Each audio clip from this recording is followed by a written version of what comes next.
Okay, ഇനി pneumatic signal കൺവേർഷനിൽ തന്നെ അടുത്ത ടോപ്പിക് പഠിക്കാൻ പോകുന്നത് ഫ്ലാപ്പർ നോസിൽ സിസ്റ്റമാണ്. ഫ്ലാപ്പർ നോസിൽ സിസ്റ്റത്തിക്ക് ഇനിയൊരു പേരാണ് നോസിൽ ബേഫിൽ സിസ്റ്റം എന്നും കൂടി നമ്മൾ പറയാറുണ്ട്. ഇവിടെ എന്താണ്, നോസിൽ സിസ്റ്റത്തിൻ്റെ മൂവ്മെൻറ്റ്സ് അനുസരിച്ചിട്ട് നമുക്ക് ഔട്ട്പുട്ട് പ്രഷർ വന്നിട്ട് ഒന്നും കൂടി മാറുന്നതായിരിക്കും എന്നാണ് ഉദ്ദേശിച്ചിരിക്കുന്നത്. ഇതിനകത്തുള്ള അറേഞ്ച്മെൻറ്റ്സ് ആണ് ഇവിടെ തന്നിരിക്കുന്നത് കേട്ടോ. ഇതിനകത്ത് എങ്ങനെയായിരിക്കും എന്നുള്ളത് ഒരു ചെറിയ പടമായിട്ട് ഞാൻ വരച്ച് കാണിച്ചു തരാം. അതായത് ഇവിടെ എയർ സപ്ലൈ വരുന്നുണ്ട്. 20 PSI ആയിരിക്കും എപ്പോഴും എയർ നമ്മൾ കൊടുക്കുന്നത്. 20 PSI എയർ വന്നിട്ട് ഇവിടെ വന്നിട്ട് ഒരു റെസ്ട്രിക്ഷനിൽ കൂടിയായിരിക്കും അത് മൂവ്മെൻറ്റ്സ് ആകുന്നത്.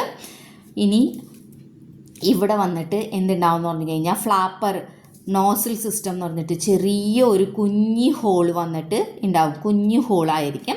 അതിൻ്റെ മുമ്പിൽ വന്നിട്ട് ഫ്ലാപ്പർ എന്ന് പറഞ്ഞിട്ട് ഒരു പ്ലേറ്റ് വന്നിട്ട് വെച്ചിട്ടുണ്ടാകും.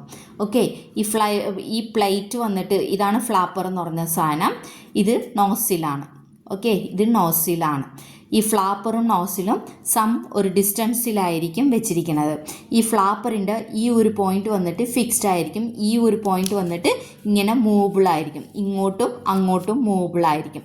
അപ്പോൾ എന്താവും എന്ന് പറഞ്ഞു കഴിഞ്ഞെങ്കിൽ ഇവിടെ ഔട്ട്പുട്ട് പ്രഷർ വന്നിട്ട് നമുക്ക് കിട്ടണമായിരിക്കും സിഗ്നൽ. അതായത് ഇത് വന്നിട്ട് 3 to 15 PSI പ്രഷർ എങ്ങനെയാണ് കിട്ടണതെന്നാണ് ഉദ്ദേശിച്ചിരിക്കുന്നത് കേട്ടോ. ഫ്ലാപ്പർ നോസിൽ സിസ്റ്റത്തിൽ 3 to 15 PSI പ്രഷർ 20 PSI എന്ന് എങ്ങനെയാണ് ഉണ്ടാക്കി എടുത്തിരിക്കുന്നതെന്നാണ്.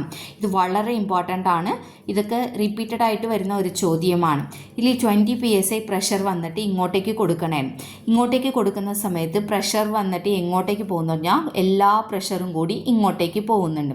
ഇങ്ങോട്ടേക്ക് പോകുന്ന സമയത്ത് ഇവിടെ തുടക്കത്തിൽ ഫ്ലാപ്പർക്കും നോസിൽക്കുമുള്ള ഗ്യാപ്പ് വന്നിട്ട് കുറവാകുമ്പോഴേക്കും ഇവിടെ പോകുന്നതിൻ്റെ പ്രഷറിൻ്റെ അളവ് വന്നിട്ട് ഗ്യാപ്പ് വന്നിട്ട് കൂടുതലുമായിട്ടാണ് ഇരിക്കുന്നത് എന്ന് വിചാരിച്ചോ. അപ്പോൾ എന്താണെന്ന് വെച്ച് കഴിഞ്ഞാൽ കൂടുതലും ഗ്യാപ്പുള്ള സമയത്ത് കൂടുതലും എയർ പുറത്തോട്ട് പോകും. അതേ സമയത്ത് ബാക്ക് പ്രഷറായിട്ട് വരുന്നത് വന്നിട്ട് ഒരു 3 PSI ഉണ്ടാകത്തുള്ളൂ. അങ്ങനെ വിധത്തിൽ നമ്മൾ തുടക്കത്തിൽ കാലിബ്രേഷൻ ചെയ്ത് സെറ്റ് ചെയ്ത് വെക്കും.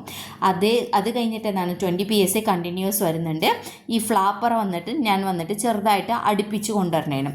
ഇവിടെ ഇങ്ങനെ നീണ്ടിരിക്കുന്ന സാധനത്തെ കുറച്ചും കൂടി നോസിലിൻ്റെ അടുത്ത് കൊണ്ടുവരുമ്പോഴേക്കും ഈ ഗ്യാപ്പ് വന്നിട്ട് കുറഞ്ഞു പോകും. ഗ്യാപ്പ് കുറയും തോറും എന്താണ്, ഇതിലെ കൂടി അയച്ചു കൊണ്ടിരിക്കുന്ന എയർ പുറത്തോട്ട് പോകുന്നതിൻ്റെ അളവ് പിന്നെയും കുറയും. അപ്പോൾ ബാക്ക് പ്രഷർ വന്നിട്ട് പതുക്കെ കൂടിയിട്ട് എന്താണ് 3 PSI 4 PSI അങ്ങനെ ഓരോന്നായിട്ട് വന്നിട്ട് ലാസ്റ്റ് 15 PSI വരുന്ന വിധത്തിൽ നമ്മൾ എന്ത് ചെയ്യും, കാലിബ്രേഷൻ ചെയ്തു വെക്കും. ഇത് എന്താണ് ബാക്ക് പ്രഷർ എന്നുള്ളത് ഒന്നും കൂടി ഞാൻ പറഞ്ഞു തരാം. ഇപ്പോൾ നമ്മൾ ചെടിക്ക് ഒരു ഓസ് വെച്ചിട്ട് വെള്ളം ഒഴിക്കുന്നുണ്ടെന്ന് വിചാരിച്ചോ. ചെടിക്ക് ഓസ് വെച്ചിട്ട് വെള്ളം ഒഴിച്ചു കൊണ്ടിരിക്കണേനും. ഈ ഓസിനകത്ത് ഇവിടെ ഒരു കുഞ്ഞു ഹോൾ ഉണ്ടെന്ന് വിചാരിച്ചോ. ഒരു ചെറിയ തുള വീണ് പോയി. അപ്പോൾ ഇതിലെ കൂടി വരുന്ന വെള്ളം നമ്മൾ ചെടിക്ക് വെള്ളം ഒഴിക്കുന്ന സമയത്ത് എന്ത് സംഭവിക്കും, ഇതിലെ കൂടി ഡ്രോപ്പായിട്ട് ഇങ്ങനെ പൊടിക്ക് ഇങ്ങനെ വീണായിരിക്കും. ഇതേ സമയത്ത് ഈ ഒരു എൻഡ് വന്നിട്ട് നിങ്ങൾ ഒരു വിരൽ വെച്ചിട്ട് പതുക്കെ അടയ്ക്കും തോറും എന്താകും, പുറത്തോട്ട് ലിക്വിഡ് പോകാൻ പറ്റാതെ ആയിട്ട് പ്രഷറായിട്ട് ബാക്കിൽ വരും. ആ സമയത്ത് നിങ്ങൾ ഈ ഹോളിൽ നോക്കിക്കഴിഞ്ഞെങ്കിൽ അത്രയും നേരം ഡ്രോപ്പായിട്ട് വീണുകൊണ്ടിരുന്നത് കൂടുതലും സ്പീഡിൽ വരാൻ തുടങ്ങും. അതെന്തുകൊണ്ടാണ്, ബാക്ക് പ്രഷറിൻ്റെ അളവ് കൂടുതൽ കൊണ്ടാണ്. ഇതേ കോൺസെപ്റ്റാണ് ഇവിടെ വരുന്നത്. ഫ്ലാപ്പർ മൂവ്മെൻറ്റ്സ് ആകുന്നുണ്ട്. ഇത് രണ്ടുക്കുമുള്ള ഡിസ്റ്റൻസ് മാറുന്നത് വെച്ചിട്ട്, നോസിൽക്കും ഫ്ലാപ്പർക്കുമുള്ള ഡിസ്റ്റൻസ് മാറുന്നത് വെച്ചിട്ട് നമുക്ക് എന്ത് സംഭവിക്കും, ബാക്ക് പ്രഷർ വന്നിട്ട് കൂടുന്നതായിരിക്കും. അപ്പോൾ 20 PSI പ്രഷർ വന്നിട്ട് നമുക്ക് 3 to 15 PSI ആയിട്ട് നമ്മൾ ഉണ്ടാക്കിയെടുക്കുന്നതാണ് ഇത് ഉദ്ദേശിക്കുന്നത്. ഇതിനെ ഫ്ലാപ്പർ നോസിൽ സിസ്റ്റം അല്ലെങ്കിൽ നോസിൽ ബേഫിൽ സിസ്റ്റം എന്ന് നമ്മൾ പറയാറുണ്ട്. ഇതിൻ്റെ മെയിനായിട്ടുള്ള അറേഞ്ച്മെൻറ്റ്സ് എന്ന് പറയുന്നത് എന്താണ്, ഒരു 20 PSI റെഗുലേറ്റഡ് ആയിട്ടുള്ള പവർ സപ്ലൈ വന്നിട്ട് കൊടുത്തുകൊണ്ടിരിക്കണേന്, അത് കോൺസ്റ്റൻ്റ് ആയിട്ട് കൊടുത്തുകൊണ്ടിരിക്കണേന് ഒരു റെസ്ട്രിക്ഷനിൽ കൂടി കൊടുത്തുകൊണ്ടിരിക്കുമ്പോഴേക്കും അത് ഫ്ലാപ്പർ നോസിൽ സിസ്റ്റത്തിൽ കൂടി എയർ എസ്കേപ്പ് ആകുന്നുണ്ട്. ഇത് ഫ്ലാപ്പർ വന്നിട്ട് ഫ്ലാപ്പർക്കും എന്താണ്, നമ്മളുടെ ഫ്ലാപ്പർക്കും നോസിൽക്കും ഇടയിലുള്ള ഗ്യാപ്പുകൾ കൂടുതലുള്ള സമയത്ത് ബാക്ക് പ്രഷറിൻ്റെ അളവ് വന്നിട്ട് കുറവാകുന്നതായിരിക്കും. ഇത് ഫ്ലാപ്പർ വന്നിട്ട് അടുപ്പിച്ച് വരും തോറും, നാസിലിൻ്റെ അടുപ്പിച്ച് വരും തോറും എന്ത് സംഭവിക്കും? ലീക്കേജ് പ്രഷർ, പുറത്തേക്ക് പോകുന്ന പ്രഷർ വന്നിട്ട് കുറഞ്ഞു വരും. അതേസമയത്ത് ബാക്ക് പ്രഷർ വന്നിട്ട് കൂടുതലാകും. അങ്ങനെ കൂടുതലാകും തോറും നമുക്ക് ഓരോ പ്രഷറും വന്നിട്ട് പതുക്കെ പതുക്കെ കൂടും. ഇതാണ് നമ്മൾ 3 to 15 PSI പ്രഷറായിട്ട് ഉണ്ടാക്കിയെടുക്കുന്നത്. അതിൻ്റെ ഒരു ഗ്രാഫാണ് ഇവിടെ കാണിച്ചിരിക്കുന്നത്. ഡിസ്റ്റൻസ് കൂടുതൽ, ഡിസ്റ്റൻസ് എന്താണ് ഇങ്ങനെ കൂടുതലായി വരുന്നുണ്ട്. ആദ്യം ഡിസ്റ്റൻസ്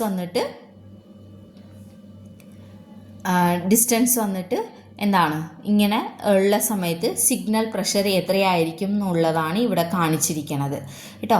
ഡിസ്റ്റൻസ് എന്താണ് അടുപ്പിച്ചിരിക്കണേന്. അടുപ്പിച്ചുള്ള സമയത്ത് എന്തായിരിക്കും? എയർ പ്രഷർ വന്നിട്ട് പോകുന്നത് കുറവായിരിക്കും, ബാക്ക് പ്രഷറിൻ്റെ അളവായിരിക്കും കൂടുതൽ.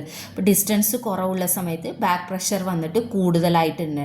ഡിസ്റ്റൻസ് പതുക്കെ പതുക്കെ ഇതിൻ്റെ ഗ്യാപ്പ് കൂടുതലാകും തോറും എന്ത് സംഭവിക്കും? നമുക്ക് വരുന്ന പ്രഷർ തുടക്കത്തിൽ ഇപ്പോൾ 15 വരുവാണെന്നുണ്ടെങ്കിൽ ഗ്യാപ്പ് കൂടുതലാകും തോറും ബാക്ക് പ്രഷർ വന്നിട്ട് കുറഞ്ഞിട്ട് ലീക്കേജ് പ്രഷർ കൂടും. അപ്പോൾ സിഗ്നൽ പ്രഷറിൻ്റെ അളവ് കുറഞ്ഞ് വരുന്നതായിരിക്കും കേട്ടോ. ഇതാണ് ഫ്ലാപ്പർ നോസിൽ സിസ്റ്റം എന്ന് പറയുന്നത്. ഇതിൻ്റെ പടം തന്നിരിക്കുന്നത് ഇപ്പുറത്തെ പേജിലാണ് കേട്ടോ. അപ്പോൾ ഇത് തന്നെ ഞാൻ പറയുന്നത് തന്നെയാണ് ഇവിടെ എക്സ്പ്ലെയിൻ ചെയ്തിരിക്കുന്നത്. ഈ ഗ്രാഫിൻ്റെ എക്സ്പ്ലനേഷനും ഇവിടെയുണ്ട്. അതായത് ഒരു 20 PSI പ്രഷർ കൊടുത്തിട്ട് എങ്ങനെയാണ് 3 to 15 PSI ഉണ്ടാക്കുന്നതാണ്. ഇതിനെ ചോദ്യമായിട്ട് വരുന്നത് എക്സ്പ്ലെയിൻ ഫ്ലാപ്പർ നോസിൽ സിസ്റ്റം എന്ന് പറഞ്ഞിട്ട് ചോദിക്കും, അല്ലെങ്കിൽ how to create 3 to 15 PSI pressure എന്ന് പറഞ്ഞിട്ടൊക്കെ ചോദിക്കും.